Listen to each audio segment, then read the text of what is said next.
Well, welcome everyone. Thank you so much for joining us today. We are in for kind of a different sort of workshop and training. I think it's not going to be really polished. It's not going to be real smooth, but it's going to be very informational.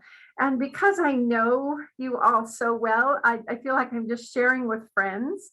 And community reviews, also known as resource team assessments, have been just a passion of mine since I first started working with MEDA back in 1995. So today is just going to be a way of passing on a whole lot of information to you all. This session is being recorded so that you can refer to it and use it afterwards. And I look forward to hearing some of your feedback as we get started. So I'm going to share my screen.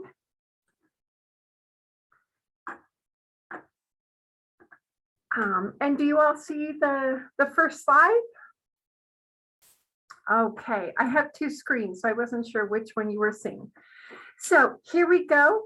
I'm just going to go right on ahead to the next slide. This is our agenda. So welcome and Montana quick look back. And then we can, which stands for Western Community Assessment Network.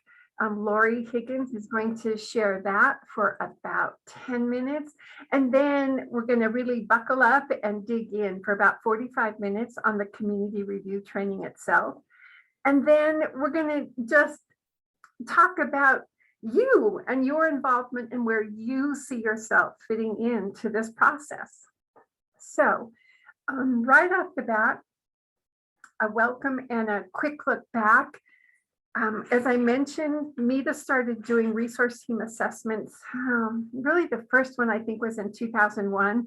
And it's all thanks to Queen Mary Randolph of Wyoming. She trained over 24 states across the US in this amazing process that she created. And again, we called them at that time resource team assessments.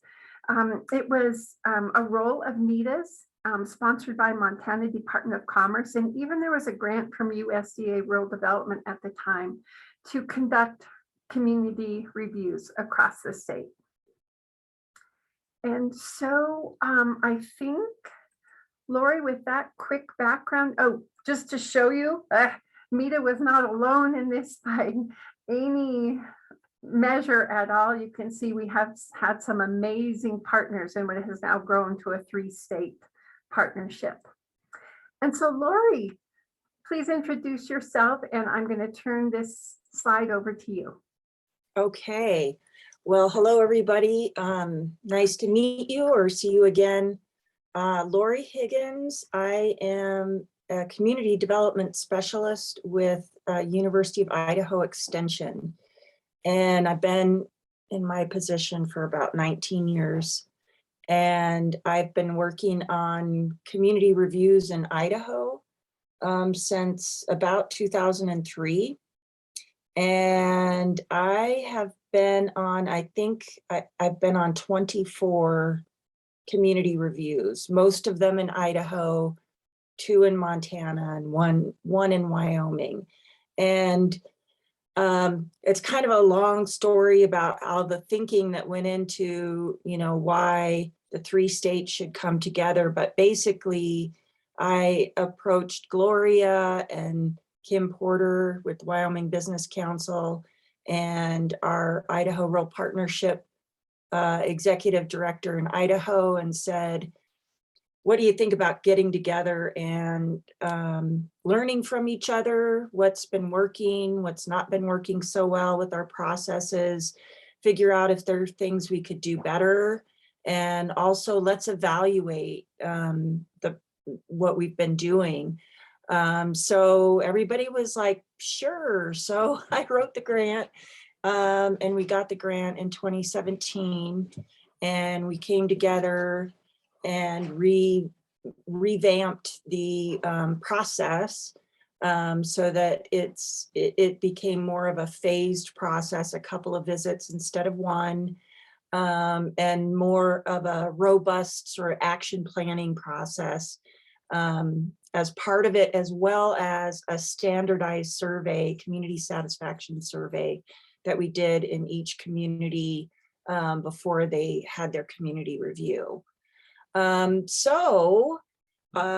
the map that you see, all the yellow balloons are the community reviews that we have done together since 2018. Shoto was the first one to go through the new process. And so since spring of 2018, those are all the community reviews we've done using the new process. And then the other balloons are the ones that were done under the old process. And many of those communities we've gone back to, and we've done some ripple effects mapping, and we'll talk a little bit about some of the impacts that we found from the different communities, and we'll share a couple of communities, two from Montana, one that went under the old process and one under the new process. So you'll get to see some of the impacts that we've been finding. The grant was about to run out, and everybody said we don't want to stop working together. So I wrote another grant, and so we are continuing for another couple of years to work together, still doing community reviews and tweaking and, you know, hopefully doing some, but we also wanted to figure out how we could work with more communities at a time, because community reviews, as you will see, are very intensive, in-depth, really incredible processes for communities, incredible processes for the visitors that go in to work with the communities. But it does take several months just to do one. So we came up with what we're calling the We Can Community Boot Camp, which is going to start later in March. And we're going to work with 9 communities from around the 3 states and kind of walk through a process of identifying projects and developing action plans and toolkits for financing projects and building networks in your community to support projects and hopefully more leaders to help. And we're doing things like the Housing Solutions Roundtable that several of you participated in. And so we've got, and we'll be doing more ripple effects mapping with the yellow balloon communities and some of the other work that we're doing. And I think that's kind of, in a nutshell, what We Can is about. Excellent, Lori, thank you. It reminded me of the days when under the old process, Montana did about 43 resource teams, and we just didn't have capacity that we have now with our partnership with Wyoming and Idaho. And I remember doing the next assessment and doing the next assessment, knowing that sometimes things just weren't working as best as they could. But the great thing has been from the capacity that has built from our partnership, that we really truly have been able to take the time to examine best practices and to make the changes that are needed to make this process the best it can be. So with that, let me get to my next slide here. Oh, I believe I missed one, maybe not.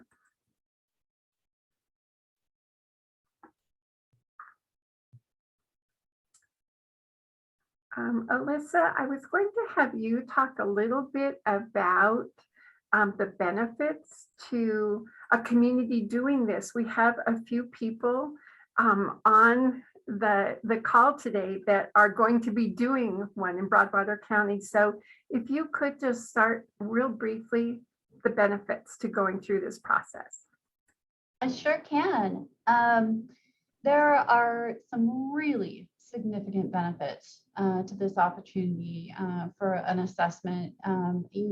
it's already been mentioned by Gloria and Lori, but it is so very in-depth into every aspect of a community, and where improvements can be identified within the community, but also kind of from an outside perspective from the teams that come in, and then they're able to bring up new options maybe the community hasn't considered before.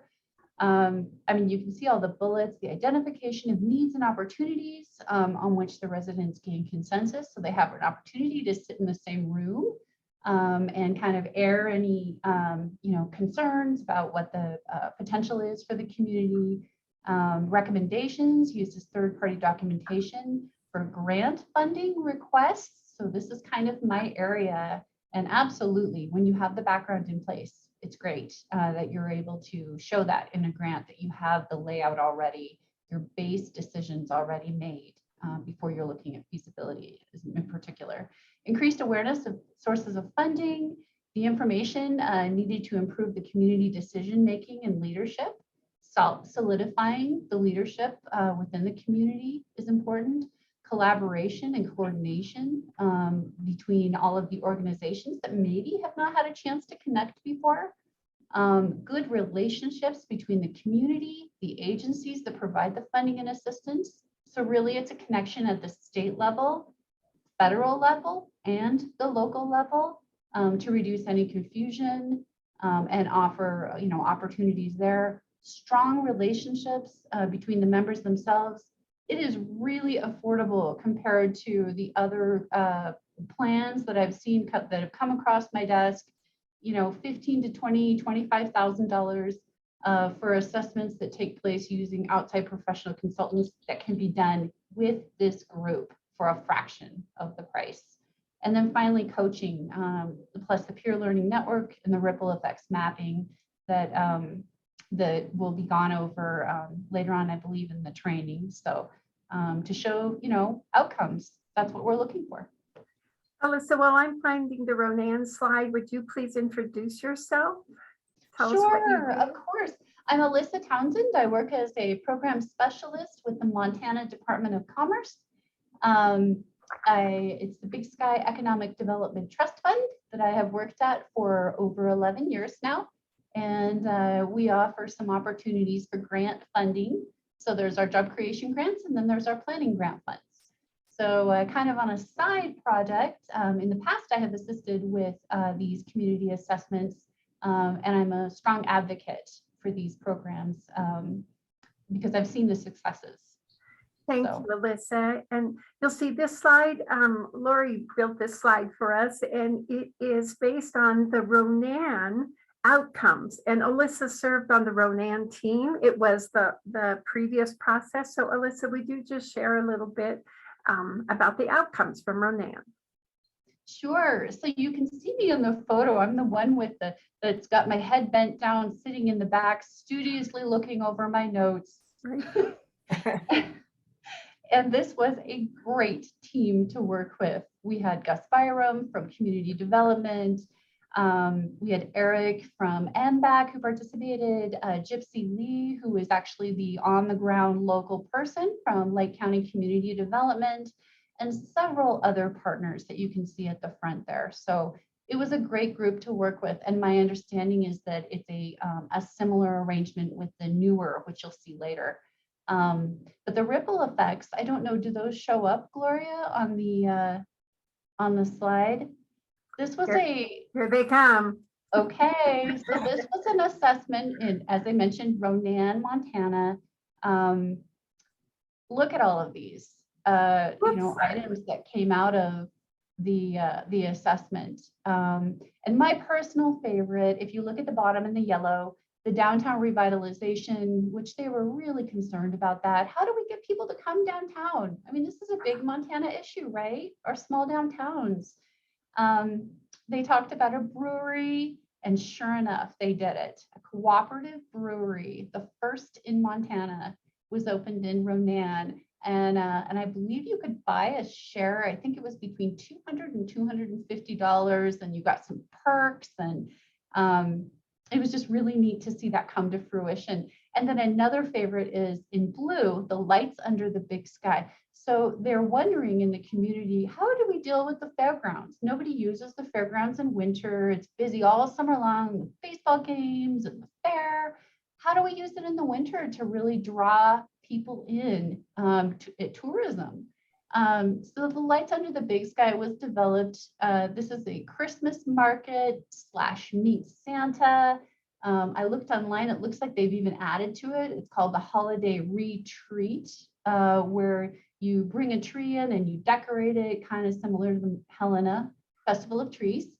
And then they auction them off and there's winners. So it's definitely been something that's been a benefit, and it has been a draw because I've heard about this from people in Polson who come to Ronan specifically for this. So yeah, I think it did produce results, and these are the ripple effects. Right. When we were putting this presentation together, folks from the Community Review Working Group, which is a great working group under MEDA, they said we need to first show them some outcomes. And so the next slide shows some outcomes from Shoto. As Lori mentioned, Shoto was our very first community review using the new 3-phase process. And these are some of the ripple effects, from Shoto. Shoto ended up with 4 main topics that they wanted to go to work on. One was business development. And so you can see some of the business opportunities that rippled out from our assessment. Tourism and events. Shoto was just incredibly, we have so many stories from Shoto. I probably shouldn't go into them, but that Wild Wings Bird Fest over here that you can see, the first time that they did it, it was supposed to begin at 4:30 on a Friday afternoon, and the birds hadn't arrived yet. No birds for this big bird fest, and boom, like 4:35, here came the birds. So Shoto has amazing stories and how they even can persuade the geese to arrive on time. So another example of a main topic from Shoto was infrastructure and community enhancement. And so you can see from the ripple effects that Shoto really did accomplish much and is still working on their expanding their projects. Yeah, the maps, actual ripple maps are much more loaded with impacts. These are just some selected examples from the ripple maps that we created with the community. So yeah, there's just a ton. And the picture is a screenshot of the opening scene of the video that they made. And I should have added that in there, but they made a video about Shoto, sort of marketing it as a place to live. And they've been asked to present about how they made the video, decided what to put into it, decided what, you know, they wanted to share with the world about Shoto.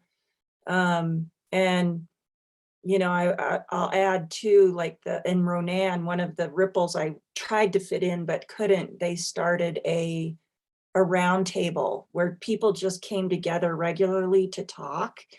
And that's one of the things, I'm a sociologist, so one of the things we know that facilitates community development is building social capital, and a couple kinds of social capital. Community members coming together, just talking, stuff starts happening, but also that social capital that is created between communities and agencies and folks who provide services to communities.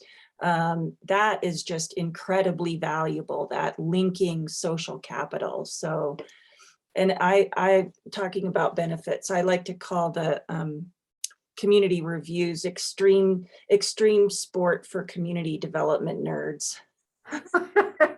Great. I've always been a nerd. Okay, here we go. So all that was just to get you wondering, just how did they do this stuff? And how can you be a part of it? So this is a really cool graphic that our Idaho expertise put together. It just shows the flow of a community overview. The first is the application, then there's the listening, then there's the learning, then there's the launch, and then there's the evaluation, which I really prefer to call evaluate, celebrate. But I was with, university people, and they're more into evaluate than celebrate. And so in the slides ahead, this will be your the icons that will help you realize, oh, here's where we're at in the phases. It's, for me, it can get a little confusing. Are we still on phase 2? Are we talking phase 1? And so just look for this icon, these icons at the bottom of every slide, and you'll oh yeah, we're in the listening phase. Okay. And before we get into that, when I first started working with Idaho and Wyoming, I kept getting confused about the teams. There's this team and that team and the other team. And well, it really takes teamwork to get this done. And so the teams to keep you thinking of throughout the coming slides is there's the home team, and that is the on-ground team. For example, the Shoto team, the people that live there. The phase 1 advanced team, that is a smaller team that makes up the initial community visit that comes to do the listening. The phase 2 visiting team, those are the resource and expertise people that are invited in to a community such as Shoto once their topics and issues have been identified. And then the action teams, we also refer to these as working groups. They're the action teams that are on the ground working, that might include all of the other teams in the process moving forward. So teams, and more teams. Are you ready? We're going to jump in. So the very first part of what you do, and for the folks that are from Broadwater County and Townsend that are on the call, you did this. You completed the application.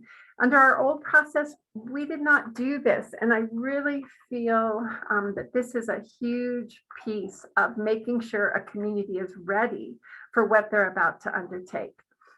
And under the, in the application process, you can see there's the purple section there is all about community readiness, to make sure the community is ready. It contains a little bit of community history.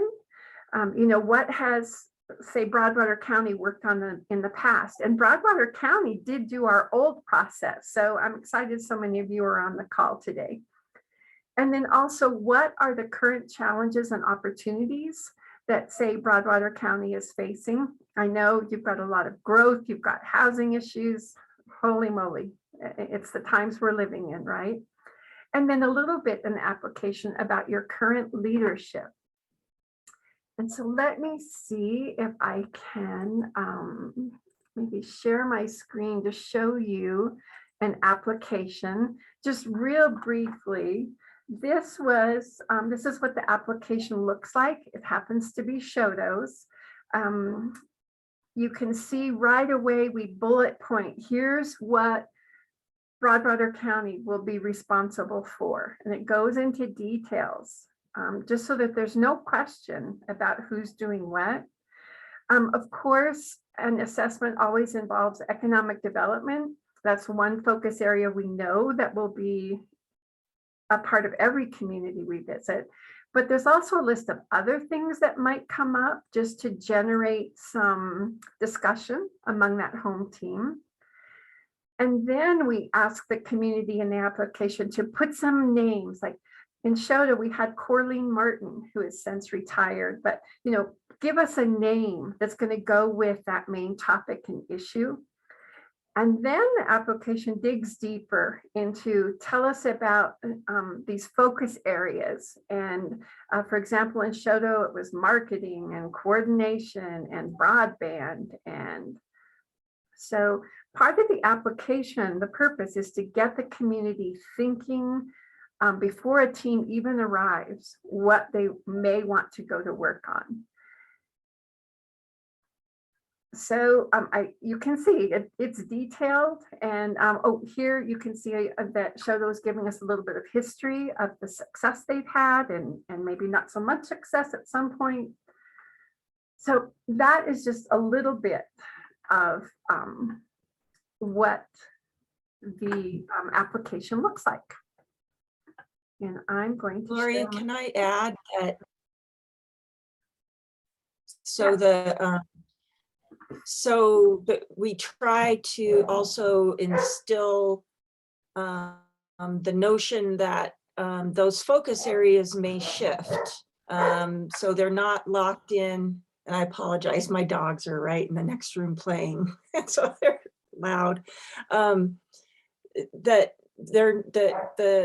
the focus areas they put on the application aren't locked in. We'll do the listening sessions, and then what the community tells us is really going to determine what those listening session or those focus areas end up being. Exactly. This is a very flexible process. It's all about what the community, it's all about what the community wants, the community needs. So that's a part of the application. And once we have that, here we go. When I first saw this graphic, I thought, it's too confusing, but just keep focusing on those colored segments in the middle. This is phase one. And in the purple, the planning, already you can see from the application that planning had already started. There's the home team forming, there's figuring out the logistics, where are the listening sessions going to take place? There's the listening session segment itself. What are the sectors in our community that we really, really need to and want to hear from? Of course, you want to hear from them all, but what are the logical groupings that might be in a community? So that's in the planning. And then under the survey part, in the original grant, Lori had some great funding that allowed for a very professional survey to be sent out to the community. The survey option is still available, but I'm not sure we have total funding for it. But anyway, we can figure out how to do a survey that doesn't involve, say, the Bozeman lab. But the survey is a great indicator of quality of life and services and leadership. So planning and the survey take place before the visit, and the next colored segment in the visit. One of my favorite parts when being in the advanced team and arrive is the tour.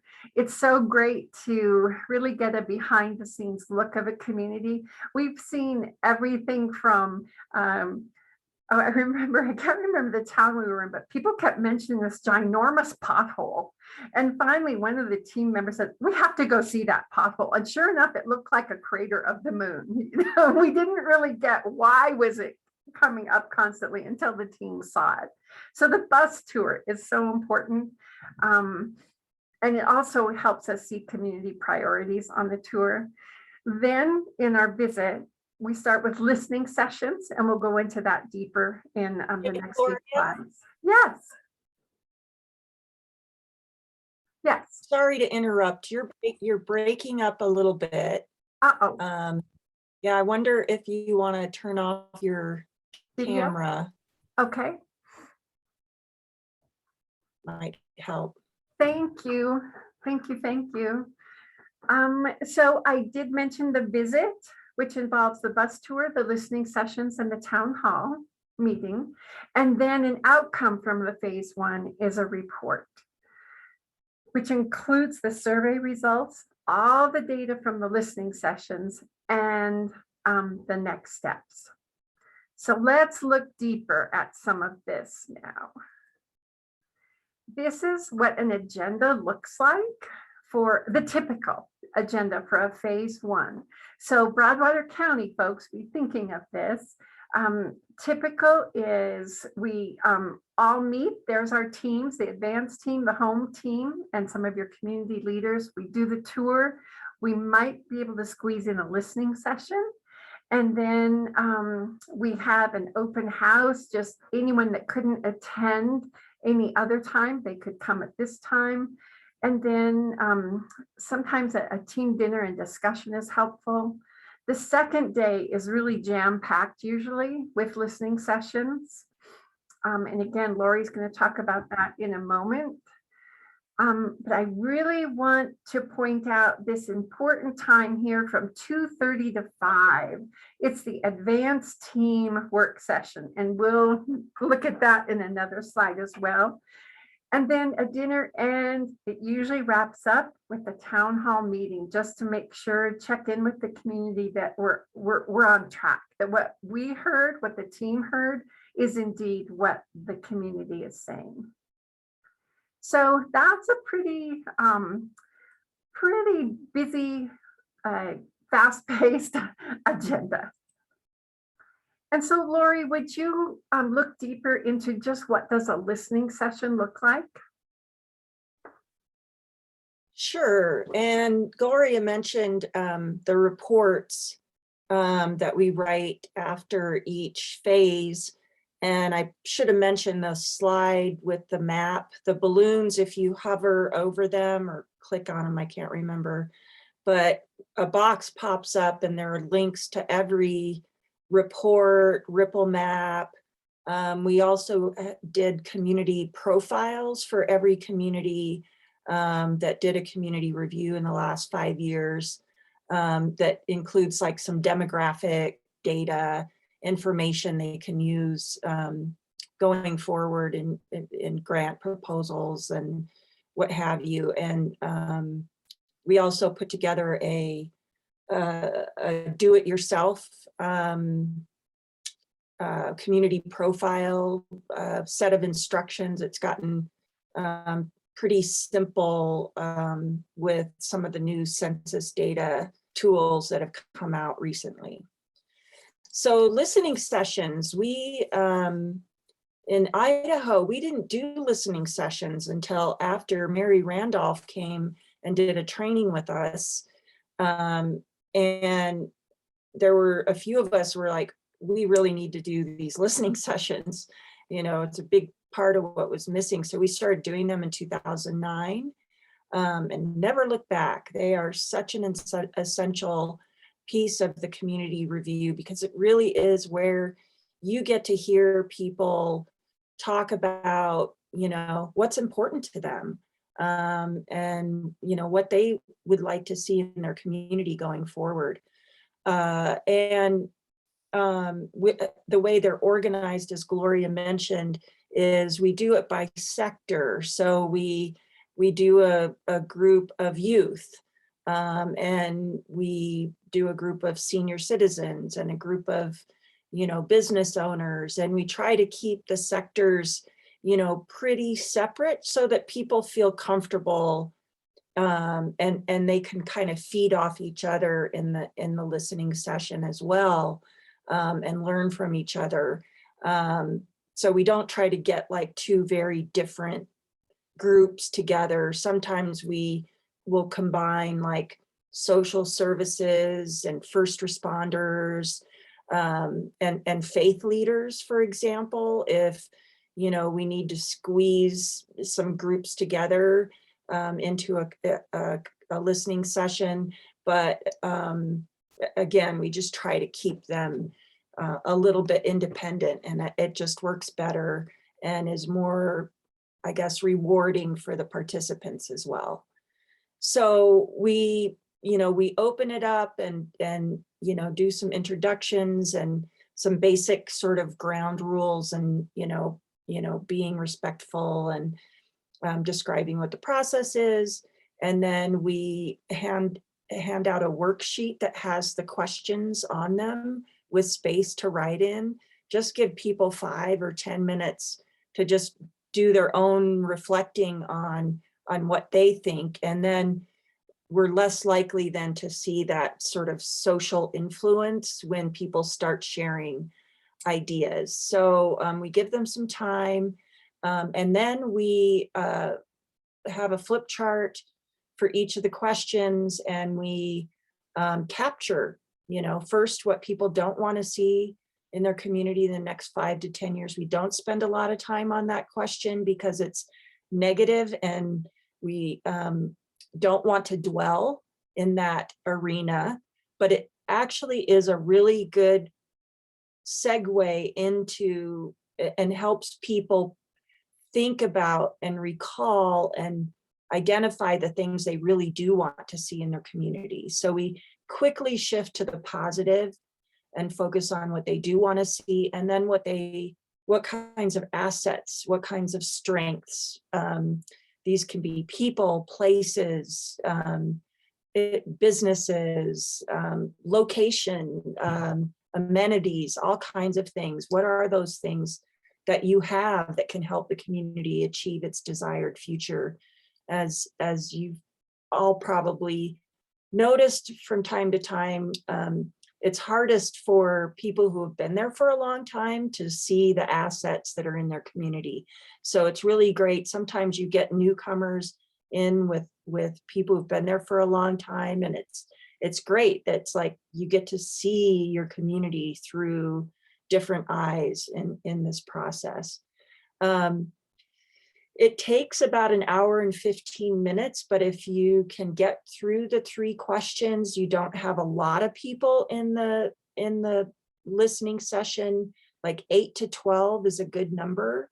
If you don't have a lot more than that, then you might be able to get to the follow-up. And I always like to end with people taking sticky dots and identifying like their top 3 things that they want to see in their community. And we focus here on what do you want to see in your community.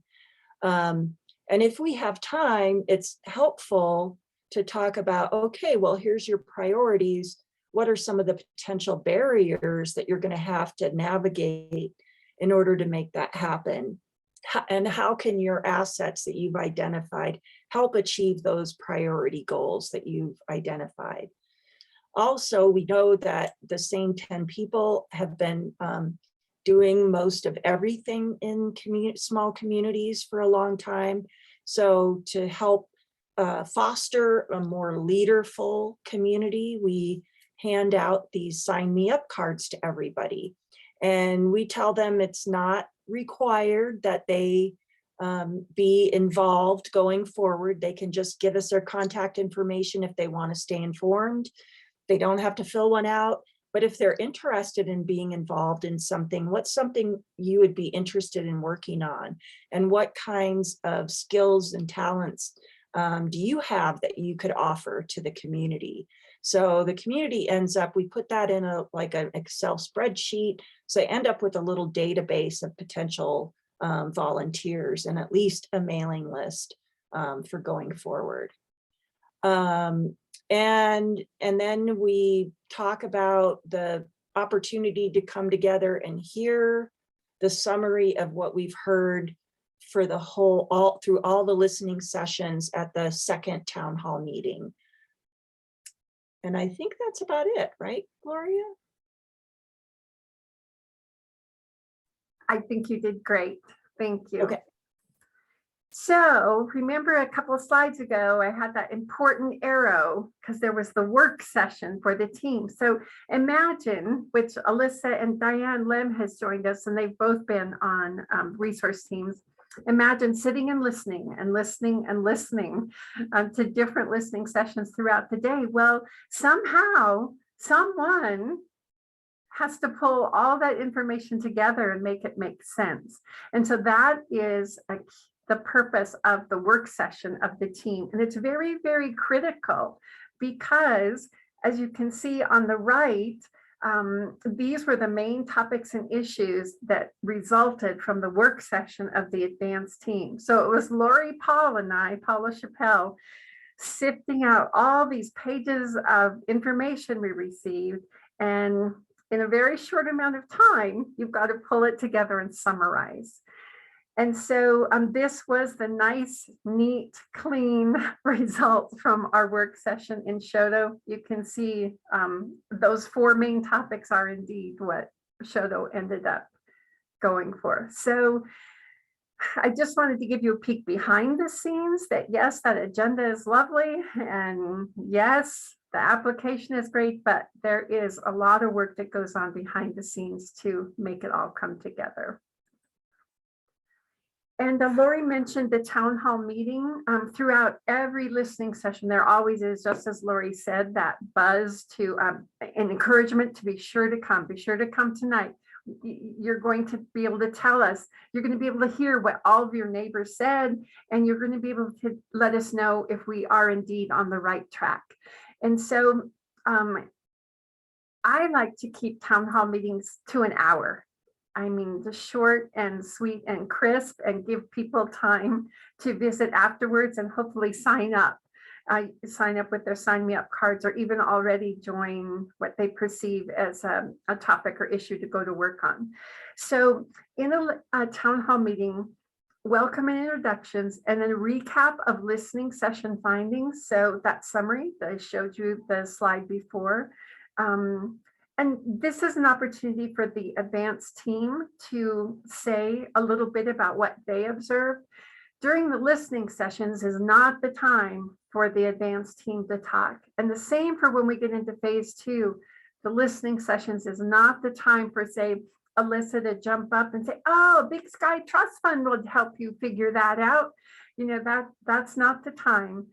As she knows, for the team to talk, but we do have a chance at the town hall meeting, and then wrap up the town hall meeting with a discussion of next steps so that everyone knows the team is coming back. They're bringing expertise and resources, and just really build excitement for that phase 2 team. Troy, I have a link on this slide, the Troy virtual town hall meeting. When COVID hit, we thought we have to keep going with these. And so Troy was our first ever virtual community review. And Troy continues to do great things as a result. So I have an example for you there of a virtual town hall. So just to clarify, between phase 1 and phase 2, here are some things that happen again behind the scenes.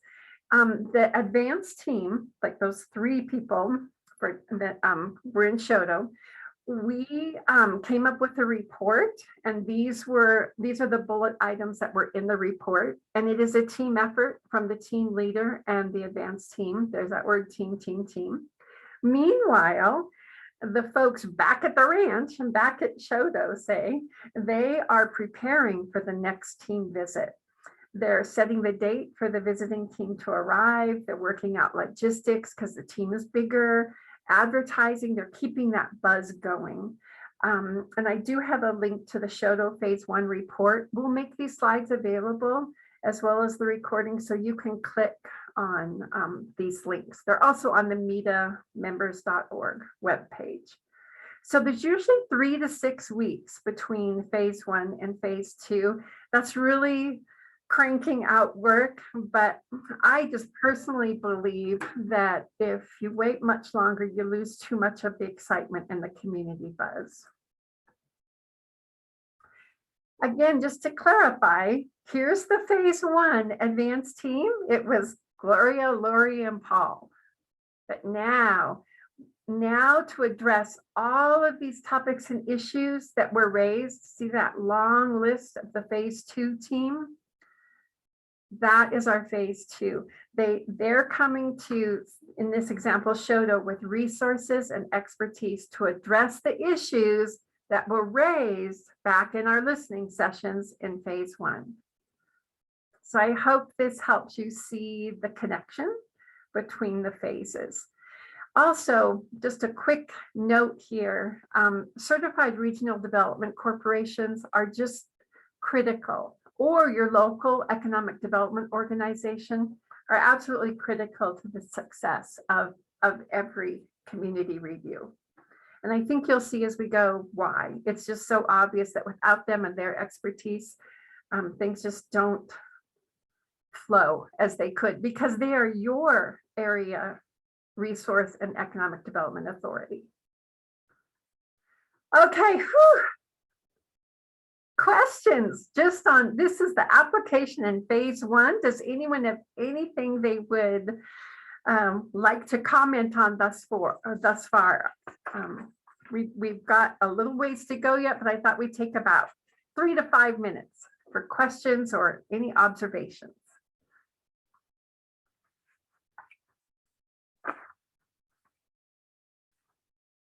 Are you ready for phase 2? Okay, here we go. Don't be intimidated by this graphic. Again, focus on the colored pieces and the segments and it will all fall into place. So phase 2 is really getting into the excitement of change for a community. In the planning phase, in the purple, you can see there the spokes of that segment are to review and refine the focus areas, you know, always checking back. Again, using Shoto as an example. Shoto, are we still on track? Since the team was there, are we still on the infrastructure, economic development, business development? And then there's also this planning and to recruit the action team participants. In that list I showed you in the previous slide, the team leader works together with even the community review working group to tap shoulders to get the expertise and the resources there at the table that your community might need. So you folks in Broadwater County, be thinking of some shoulders that you know you would like to have at the table to address some of your issues. And then the recruitment begins of the resource team members. It does take time from folks who are usually, everyone's always busy, but it takes a little bit of time to recruit and clear schedules. And so in the green section there, the community visit, here we go again. I'll show you an agenda of phase 2 agenda, but it's key to it is developing action plans and another town hall meeting just to check our priorities right. A steering committee is formed that helps everything make progress. And then a community coach is selected, and we'll share more about that. And then final part of phase 2 is a report to the community. And the report contains the action plans, in-depth resources, and everything that was in the phase 1 report. So this phase 2 report is a great document for a community to use throughout the coming year. And even I've heard of communities using their reports multiple years. So to dig into phase 2 a little bit more, here's the phase 2 agenda. You'll see some similarities to phase 1, but remember we have a whole new group of people at the phase 2 visiting team. And so again, that tour is very critical so the team can see and experience the community. There's a review of the preliminary report, just so we make sure everyone's on the same page. And then we start rolling up the sleeves and getting to work. From 1:30 to 3:30, say, for our example, it's priorities and action plans by topic. And we're going to dig deeper on this on the next slide.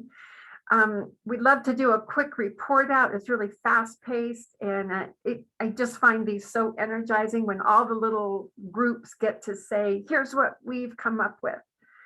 And then that amazing work time again for the visiting team. There's not much time, but we put together a presentation for the town hall meeting. The team doesn't talk too much at this town meeting. It's time for the working group leaders to share what they have come up with and worked on all day.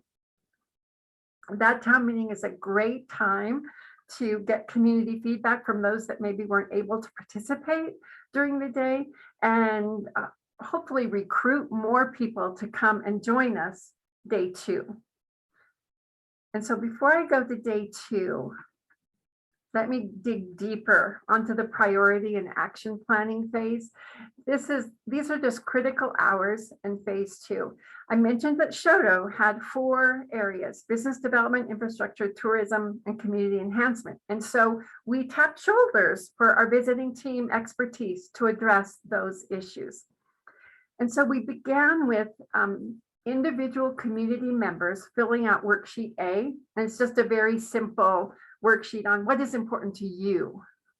For example, in Broadwater County, you folks, what is the most burning topics and issues you would like to see addressed? And so individuals write that down. And then we go to worksheet B, and people move to whatever working group topic or issue is of most important to them. Let's say, for example, I care about business development, but as a community member of, say, Shoto, I'm going to go to tourism and recreation. And so I walk over to the tourism and recreation group with my worksheet A in hand, and we all share in that working group, breakout group, what is important to us. And through the help of good facilitation from our visiting team members and others invited in to help,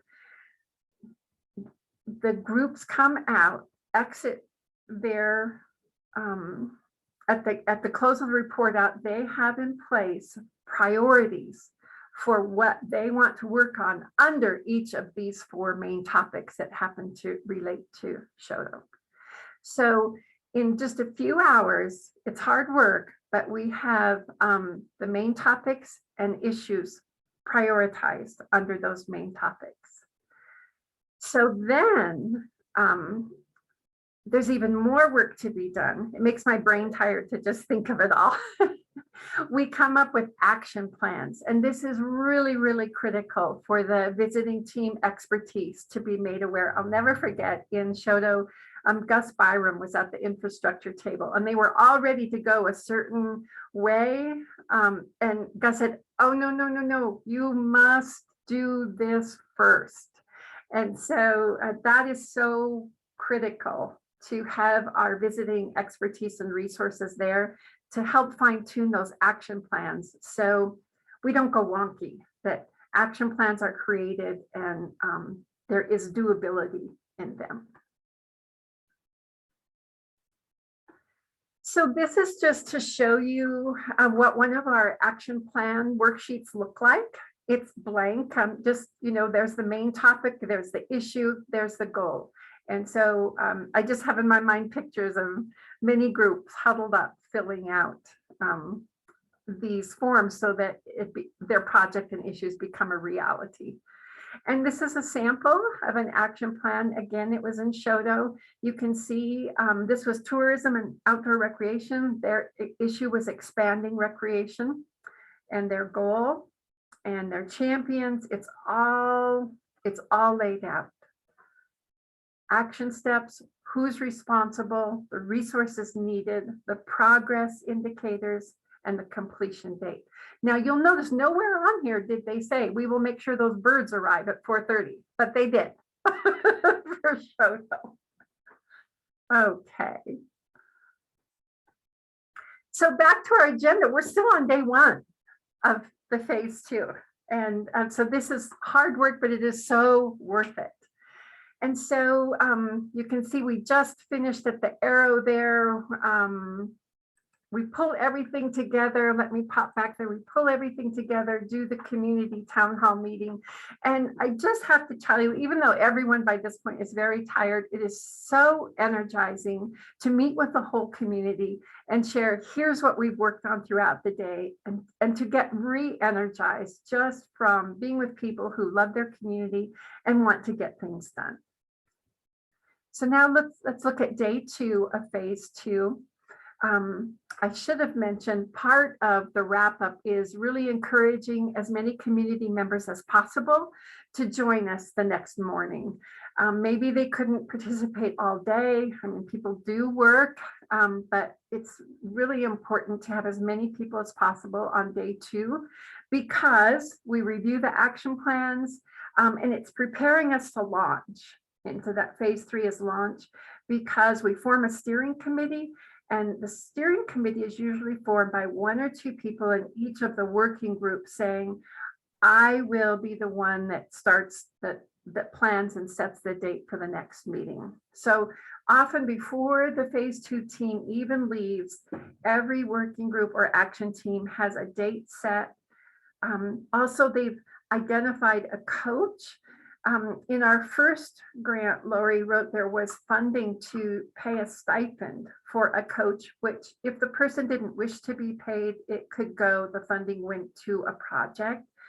But the purpose and role of a coach is to just, in my mind, it's to hold people accountable that, you said you were going to do this. How can I help you get this done? Are there any roadblocks? It just becomes a one-stop person for, say, for me to contact and say, how are things going in Broadwater County? So we do have a little description of the roles of a coach, which I can share with you later. So then the next thing we do before the team leaves is to set meeting dates for each action team, as I mentioned, and review the next steps so that everyone knows what's going to happen next, which is phase 3 launch. Whew. Phase 2 is pretty intense. Any questions, comments so far before we get into the really fun stuff? Okay, I'm noticing the time. It's 11:28, and I want to give you plenty of time to share and ask questions. Let me catch up with my notes here. Gloria, while you're doing that, I'll just add that, since we're using Shoto as an example, things that might come up. So for example, housing was an important topic for Shoto, but when it came time for people to vote with their feet and go to where they wanted to work, nobody went to housing. And actually with housing, we've noticed this in communities across the 3 states, like everybody wants to resolve it, but nobody knows what to do, which is partly why we did the Housing Solutions Roundtable. But so in that case, you just have to, prepare your visiting team like, hey, we don't know exactly where this is going to fall out in terms of community members, focusing on a project area. And if there aren't any community members, there really isn't a lot for the visiting team person to do, right? Because they're not going to do it for the community. You really need those community members to be part of that. Right, and all was not lost though, because housing information was put in the report. So when Shoto is ready or was ready to address it, they would have some resources as a starting point. Good point, Lori. Okay, we're almost done. Phase 3 is launch.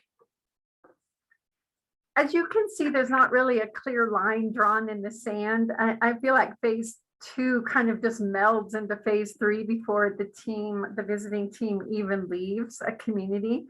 But these are the main factors of launch. There is community coaching, which I feel is so important and was really lacking in our old process, to have that one touch point person that would keep things moving and keep in contact with both the community and the team. Action team projects are rolling in the launch, and there's technical assistance. And that does include the report, let alone any team members can be tapped. But I do have, again, you can find these on the communityreview.org website, but there's the Shoto final report and the Troy, our first virtual report available. Then comes evaluate, and we will spend about 5 minutes on this because it, for one, we have Lori, and she is the mastermind behind ripple effects mapping. But evaluation is so critical because if a community doesn't itself realize their success, they're less likely to do more. But once a community has that energy from one simple success, it just generates more energy for more projects. And so there is a survey for evaluation. There's a celebration. I remember under the old process, we were in Forsyth and they rented the theater, and up on the big screen with free popcorn and soda was a celebration of all that Forsyth had accomplished. And so, Lori, would you like to talk more? I don't know if you're aware, I left that slide in, ripple effects mapping with Shoto's celebration. Would you like me to go back to the previous slide? Yeah, just for a second. So there's a survey section here. Ideally, the idea originally was that when we go back to evaluate, we'll do both a survey and ripple effects mapping. And the survey would be this pretty much the same survey that was done before the community review, so that you could see, did things change in terms of how satisfied people are with different aspects of the community. And then ripple effects mapping, because lots of things happen in communities, right? How do you know if something changed, that it was because of the community review? But the ripple effects mapping, being a qualitative process, is how we really are able to say, okay, these changes we see in the survey are because of the community review work that was done based on the community review.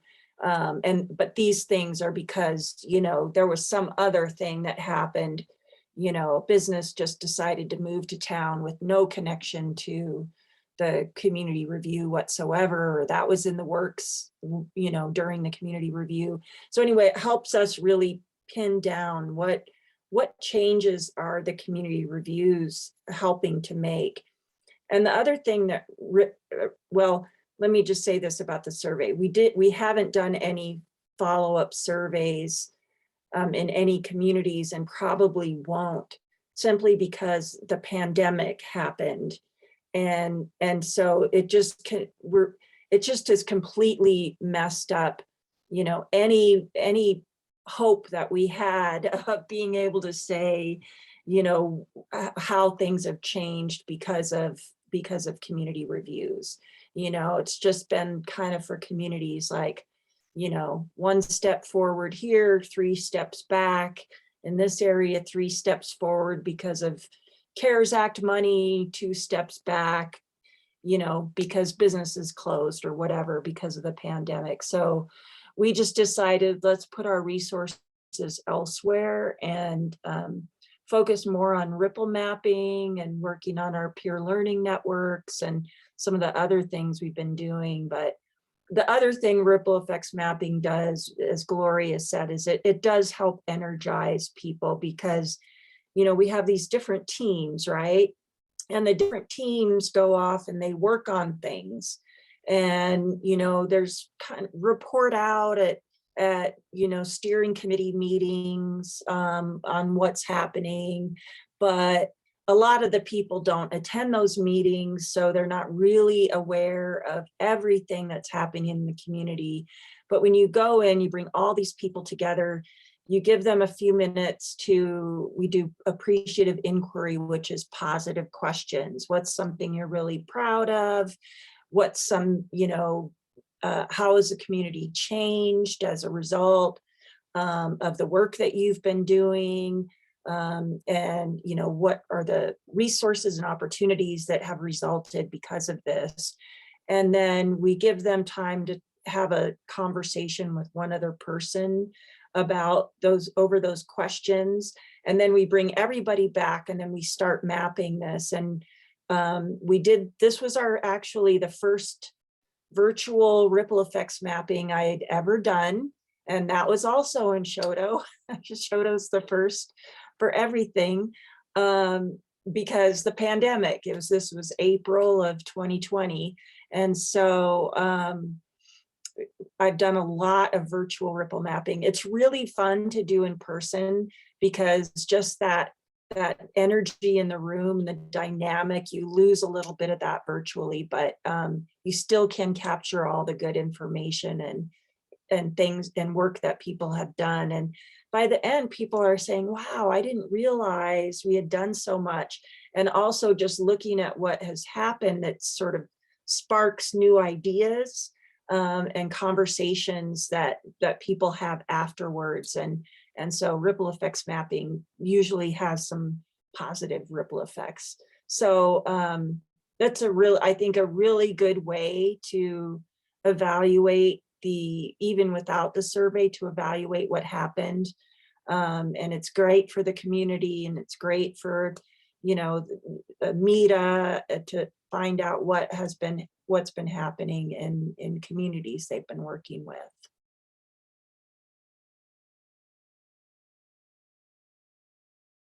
Thank you, Lori. And if you're interested, Lori literally wrote the book on ripple effects mapping, and we can get you that information as well.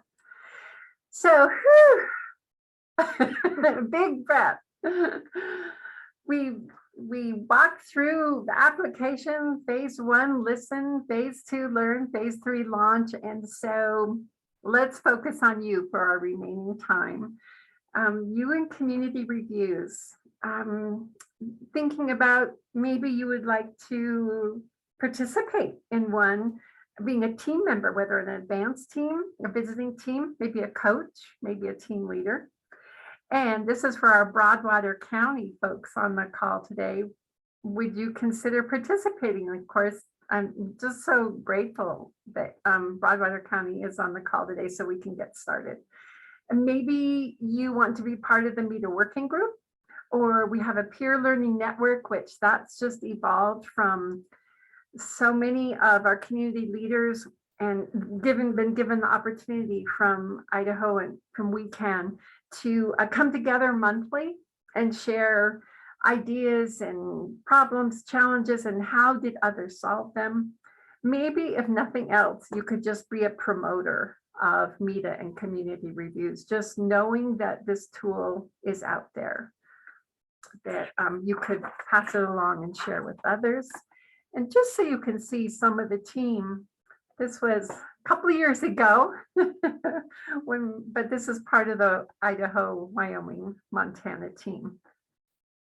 So thank you for joining us today. If you'd like, click on, go back into your video mode and share with us some of your thoughts, what you're thinking, feedback, anything.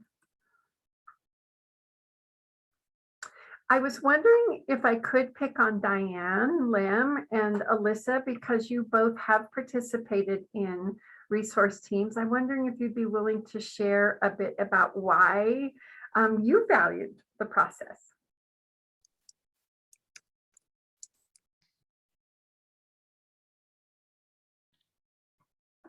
Hi, Yes. Diane, you go first. Oh, please go ahead, Alyssa.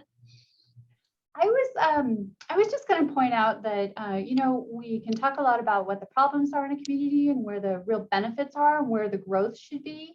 But in the end, it's an action plan that really gets people, you know, excited and motivated and moving on. And the fact that it's all listed right out there for you in one document on all of the projects that can, you know, and even in priority. So under each topic, I feel is really beneficial for the community. And then the other part I like about this is that there are the pros and the cons. What don't you want to see in your community in 5 years? Because take the example for tourism. You know, there are some groups that really want to promote tourism for their small town.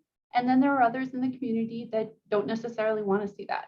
So it's an opportunity for both parties to visit and come to kind of a conclusion and a community consensus. Good point, Alyssa. Thanks. How about you, Diane? Diane, I have to tell, Diane was the key person to the Lockwood resource team assessment, and Lockwood was phenomenal, and it was a lot of Diane's fault. Go ahead, Diane. Thank you, Gloria. Diane Lim, I'm with Big Sky Economic Development. I am the Community Development Director. And yeah, as Gloria said, we did an assessment for the community of Lockwood, and I just can't say enough about the value of doing a community assessment or a community review. It gets all of your your community together. It really invigorates and activates community members. You draw out community members that have not necessarily been engaged in community volunteerism in the past. And so you get a large group of new people involved in the projects. And with Lockwood, we formed a number of new committees that have now actually, in one case, formed a district and are now the Lockwood Pedestrian Safety District. And they are actively putting in trails and sidewalks throughout the community. And they meet monthly, and they've done an amazing amount of projects. So activating the community, getting them excited about it.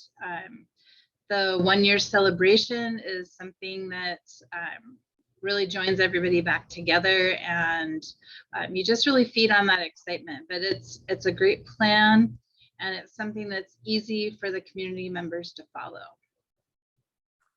Thank you, Diane. Okay, anyone else have anything they'd like to say? John, I don't want to put you on the spot. I know you're part of the Broadwater County team that will be doing a resource team, a community review later this spring, we're hoping. Any comments from anyone else? I just want to say thank you for all the presentation there, and I'm just sitting here learning a lot. I haven't been very vocal during the presentation, but we have a lot of ideas that we want to present, and we have already started working on some, so we're a little disappointed we didn't get started a little earlier, but I'm hoping we can get started here really soon, because things are going to get busy come this spring and summer. So Absolutely, John. Absolutely. Well, we have quite a bit of excitement going on now, I think, and really looking forward to it. Wonderful. Thank you, John. Lori, any last thoughts? It's 11:44, and I believe in not running a meeting just to run a meeting. So if we are finished, I can say thank you so much, everyone. Lori, any last thoughts? No, just I found this a valuable exercise, Gloria, and I have found working with you to be extremely valuable. And I'm sure you are going to be missed at MEDA, and I know I'm going to miss you on our design team, but I know I won't. I know we'll stay in touch. That's right. We sure will. We So sure incredible will. to work with. Well, thank you. Thank you. Same to you, Lori. All right. That's it. Thank you all so much for being a part of today's workshop. Appreciate all that you do. Thank you, everyone. Bye-bye.